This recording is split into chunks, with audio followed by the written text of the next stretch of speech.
Rekan Tapera, saya mau tanya juga ini. Teman-teman wartawan yang belum punya rumah siapa nih? Wah, banyak juga ya. Teman-teman sekalian, pemerintah memahami kekhawatiran dan kegelisahan masyarakat Indonesia tentang program Tapera ini. Bahkan kita juga tahu ada yang marah dan seterusnya. Pertanyaannya kenapa sih itu bisa terjadi? Karena memang belum dijalankan sosialisasi yang masif sehingga ada miss pemahaman, ada pertanyaan-pertanyaan yang perlu untuk memberikan penjelasan lebih konkret. Untuk itulah maka semua stakeholder saya undang di sini dalam rangka memberikan jawaban. Teman-teman media mewakili masyarakat, nanti silahkan bertanya. Bertanya apa saja. Agar nanti masyarakat bisa memahami apa sih yang dimaksud dengan Tapera itu. Berikutnya, saya ingin jelaskan bahwa pemerintahan Bapak Joko Widodo ini mulai awal bekerja telah menjalankan reformasi di sektor namanya sistem jaminan kesejahteraan sosial. Banyak yang ditangani, apakah itu BPJS Kesehatan, BPJS Ketenagakerjaan, apakah itu berkaitan dengan KIP, PKH, dan juga ada program LFPP. Mungkin teman-teman banyak yang nggak tahu itu apa yang dimaksud LFPP. Nanti dari Pak Dirjen Kementerian PUPR akan menjelaskan.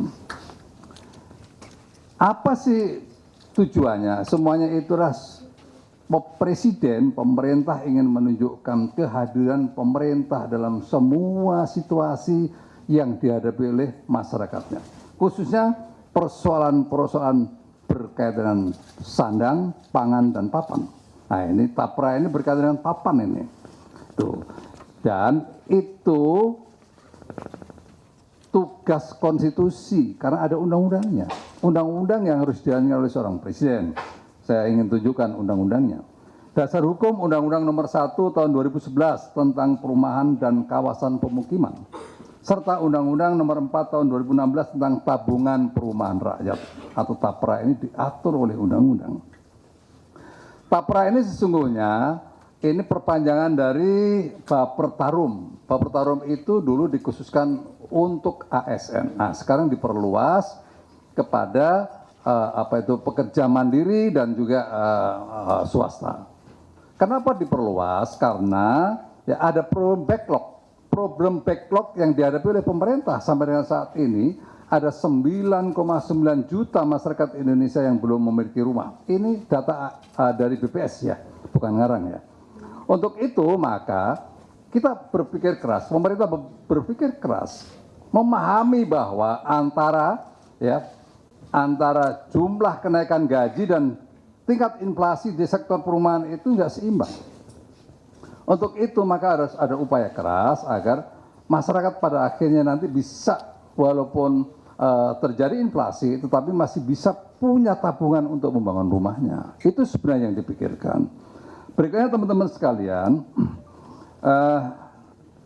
caranya dengan skema yang melibatkan pemberi kerja, dalam hal ini juga pemerintah untuk PNS, jadi yang 0,5% untuk ASN itu oleh pemerintah. Berikutnya yang 0,5% untuk pekerja mandiri dan swasta pekerja swasta atau yang bekerja di orang lain, itu yang pemberi kerja yang akan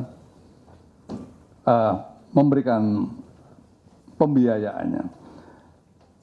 Kita juga masyarakat juga perlu memahami bahwa tentang perumahan ini bukan hanya Indonesia yang mengatur. Pemerintah di berbagai negara juga menjalankan skema seperti ini. Di Malaysia ada, di Singapura ada, di beberapa negara yang lain juga ada.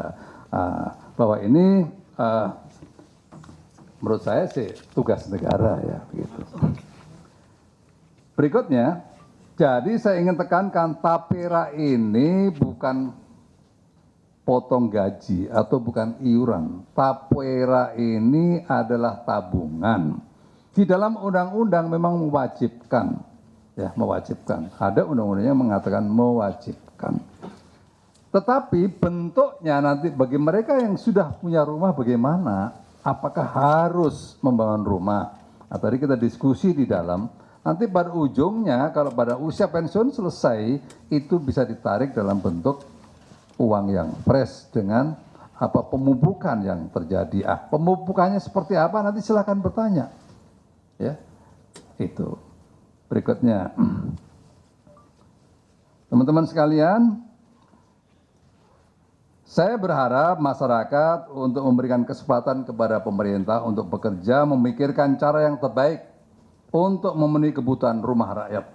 Kedepan pemerintah akan menggencarkan komunikasi dan dialog dengan masyarakat dan dunia usaha. Kita masih ada waktu sampai dengan tahun 2027. Jadi ada kesempatan untuk konsultatif. Nggak usah khawatir ya. Berikutnya juga membangun sistem pengawasan pengelolaan keuangan untuk menjamin dana dikelola dengan baik, akuntabel dan transparan. Kita hadirkan dari OJK. Ya. Di situ ada komite, tapi OJK juga punya fungsi pengawasan. Berikutnya, pengawasan salah satunya melalui komite Tapera yang akan melakukan pengawasan pengelolaan Tapera. Ketuanya adalah Menteri PUPR dengan anggota Menteri Keuangan, Menaker, Komisioner OJK dan profesional. Nah, ini saya ingin sampaikan kepada teman-teman, jangan sampai terjadi seperti Asabri. Asabri waktu itu saya menjadi Panglima TNI, saya nyentuh saja nggak bisa. Nempatkan orang aja nggak bisa.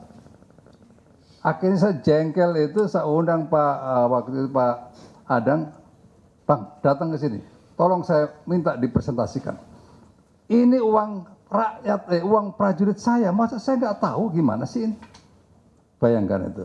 Panglima TNI punya anggota 500.000 prajurit, nggak boleh nyentuh Asabri. Akhirnya kejadian seperti kemarin kita nggak ngerti. Gitu. Nah ini dengan dibentuknya komite ini saya yakin nanti akan pengelolaannya akan lebih transparan, akuntabel, nggak bisa macam-macam. Ya, karena semua bentuk-bentuk investasi yang akan dijalankan akan pasti akan dikontrol dengan baik. Minimum oleh para komite dan secara umum oleh OJK. Demikian teman-teman sekalian, ya saya silahkan nanti untuk bisa bertanya seluas-luasnya. Ada hal yang menarik ya. Ada yang menarik kami temukan dalam Google Trend yang menunjukkan pencarian isu tentang Tapera oleh masyarakat. Hingga Kamis malam, pencarian terkait Tapera didominasi oleh keingintahuan masyarakat tentang apa itu Tapera dan cara kerjanya. Sementara pagi ini, pencarian informasi didominasi oleh pencarian mengenai situs Tapera terkait kepesertaan.